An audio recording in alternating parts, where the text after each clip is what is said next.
Bismillahirrahmanirrahim. Assalamualaikum warahmatullahi wabarakatuh. Selamat pagi menuju siang ya. Di cuaca dan kondisi pandemi ini tidak mengurangi rasa semangat ya. Tepat semangat kayak pahaluku. Bagaimana kabar kalian? Mudah-mudahan baik ya. Sip. Oke, untuk pembelajaran bahasa Arab pertemuan hari ini sangat menyejukkan hati kita. Mudah-mudahan kita tetap semangat, tetap solid.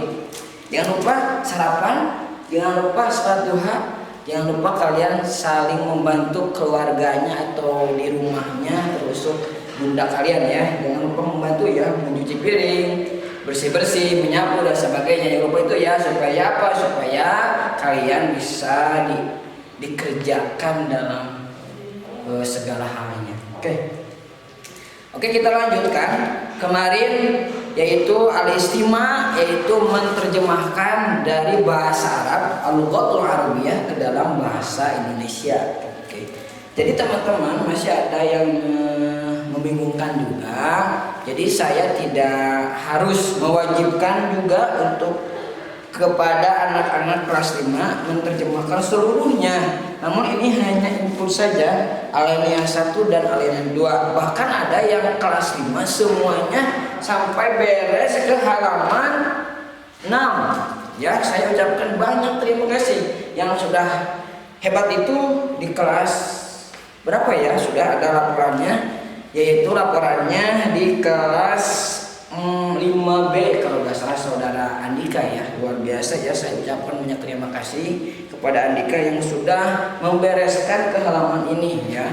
Jadi teman-teman menerjemahkan ke dalam bahasa Indonesia kemudian bisa diartikan di sini. Namun ini sangat sulit. Kalau sulit tidak apa-apa ya, tidak harus membebankan.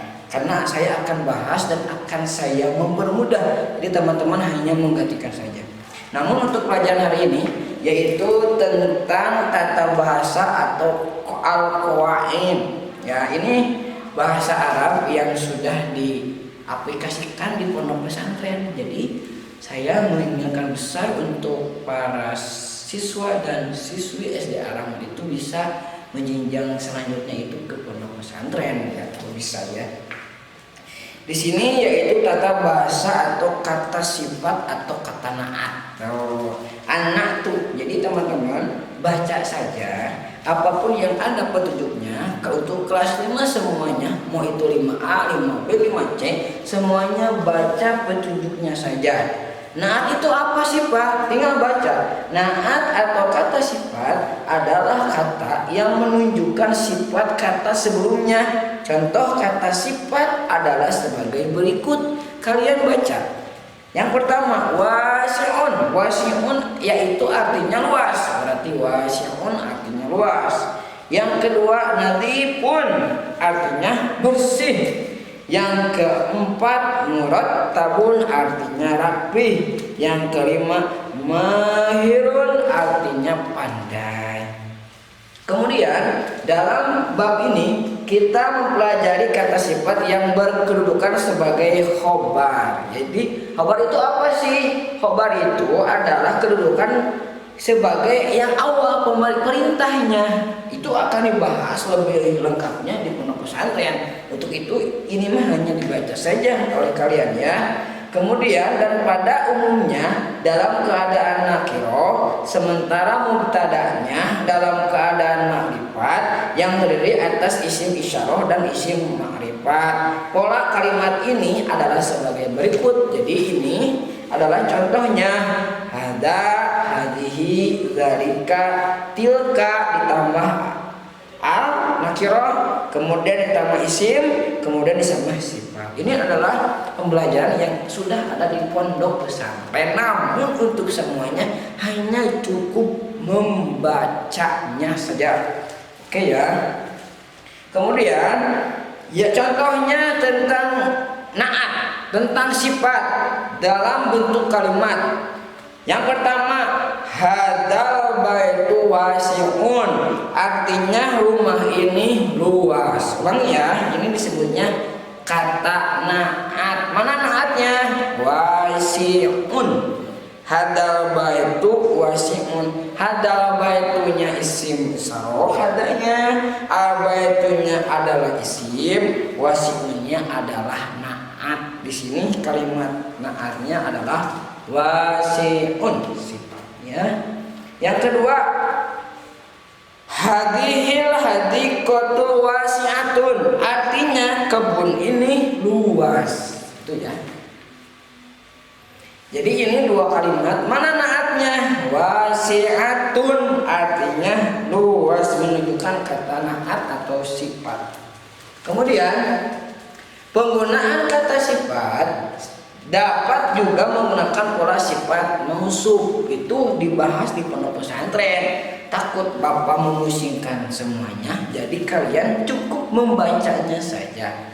Kemudian dalam pola kalimat ini naat harus sesuai dengan man'ut. Ada naat, ada man'ut. Naat kata sifat, man'ut yang diikuti kepada sifat. Itu dibahas segembleng mungkin, sejelas mungkin di pondok pesantren. Makanya kalian hanya baca saja.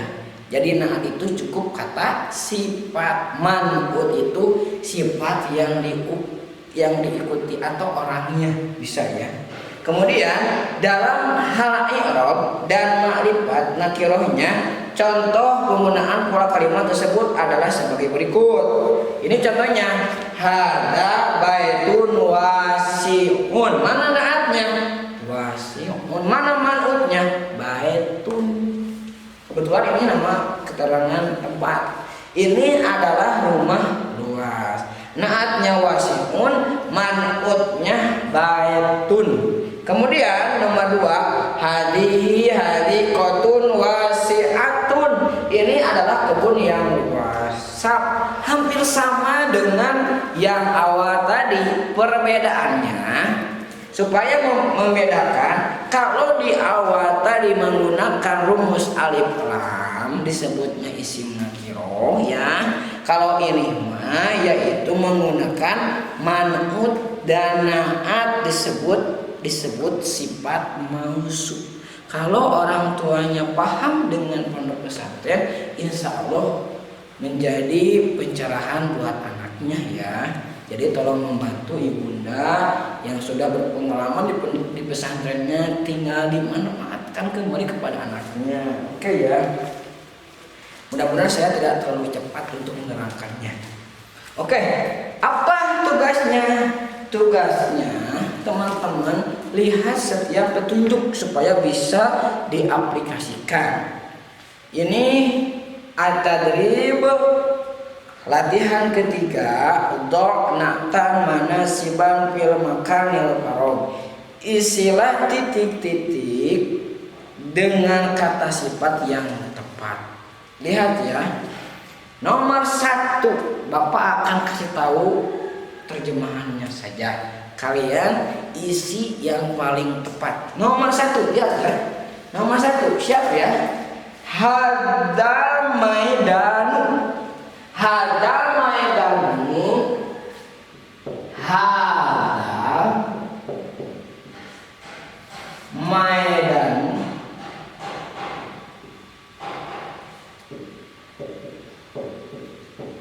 Hadal maidanu. Nuhtoh. Kalau bilang nuhtoh artinya titik-titik. Oke. Artinya apa? Hada ini. Hada ini al-maidanu, lapangan. Jadi ini lapangan titik-titik. Apa di sini isinya? Tinggal ini kerjakan ya. Misalkan lapangan itu apa? Tinggal kalian lihat di bagian ini di halaman ke-6. Tinggal pilih luas, bersih, panjang, rapi, pandai. Tinggal pilih ya. Nomor 2. Oke, mudah-mudahan bisa dipahami. Nomor 2, hadhil ghurfa. Hadhil ghurfatu. Hadhil ghurfatu nuhtoh. Artinya hadhil sama dengan hadha. Kalau hadhil menunjukkan perempuan, kalau hadha itu mah beda lagi ya. Jadi mudah-mudahan orang tuanya bisa juga membantu saya sebagai guru bahasa Arab ya. Kemudian hadhil ghurfah, ini adalah ruang titik-titik. Nah, isi kalian ini ruang apa? Nah, pilihannya di sini luas, bersih, panjang, rapi, pandai. Kalau kalimat di sini ada, kalau sesuai dengan perempuan berarti di ujungnya kalian tinggal menambah kalimat tu ya, atau tak titik dua di atas, tak marbutoh disebutnya. Misalkan di sini wasiun, wasiatun, di sini naripun, nadipatun, di sini tawilun, tawilatun, di sini murattabun, murattabatun, di sini mahirun, mahirotun. Gitu ya. Kalau menunjukkan bahasa seperti di kalimat ini menunjukkan ada tak marbutoh atau menunjukkan kalimat perempuan. Ya, kalau bisa paham ya. Nomor 3. Nah, paham? Zalikal waladu. Zalikal waladu. Zalikal waladu nuh. Di sini artinya apa ya? Itu. Dalika itu artinya itu. Itu menunjukkan lagi ya. Itu al-waladu anak. Nah, itu anak titik-titik. Di sini kalian tinggal memilih luas, bersih, panjang, rapi, pandai. Tinggal pilih, gampang ya. Nomor 4. Tilkal bintu. Tilkal bintu. Nuh. Apa artinya? Tilka bintu sama itu anak perempuan titik. Apa jawabannya? Tinggal lihat lagi, luas, bersih, panjang, rapi, pandai. Kalau menunjukkan perempuan, kalian tinggal menambahkan tak marbutoh di ujungnya ya. Nomor 5 terakhir. Nomor 5, tilkas syajaratu nuhtoh. Tilka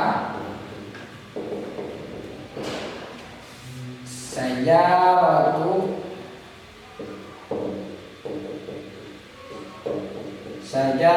nuhtoh. Tilka artinya itu. Sajaroh pohon. Itu pohon titik. Di sini tinggal lihat. Pohon ya, cari pohon, sesuaikan pohon. Pohon berarti kalian mencari pohon yang apa? Kalau pohon ini tinggi, berarti tinggi cari aja kalimat bahasa Arab tinggi di sini ada enggak? Di halaman ketiga tinggi bahasa Arabnya apa? Kalau menunjukkan perempuan, tinggal menambahkan huruf tak marbutoh di ujungnya. Itu ya. Mudah-mudahan kalian bisa menjawabnya. Latihan ketiga untuk minggu depan, latihan keempat sama latihan kelima. Oke, mudah-mudahan kalian sehat. Sekian dari Bapak. Wassalamualaikum warahmatullahi wabarakatuh.